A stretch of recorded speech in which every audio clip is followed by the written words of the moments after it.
Okay, so here is the last very important Python library for this playlist called Matplotlib.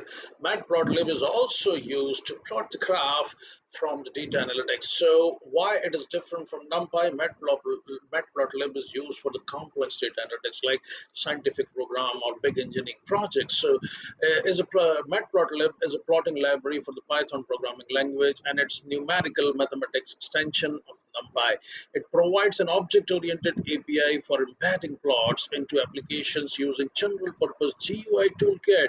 GUI मतलब graphical user interface. जब आप कोई e-commerce website खोलते हैं, मान लीजिए ABC में जिस नाम ले रहा हूँ Amazon, Flipkart, तो वो काय में कहती graphical user interface जहाँ पे आपको ग्राफ के रूप में डेटा प्रोडक्ट सब दिखते हैं, right? So in Matplotlib also it's using general purpose. You can use general purpose GUI toolkit like T Kinter and other libraries. Also, there is also a procedural PyLab interface based on the state machine like OpenGL designed to closely resemble that of Matplotlib. Okay, so what is the difference?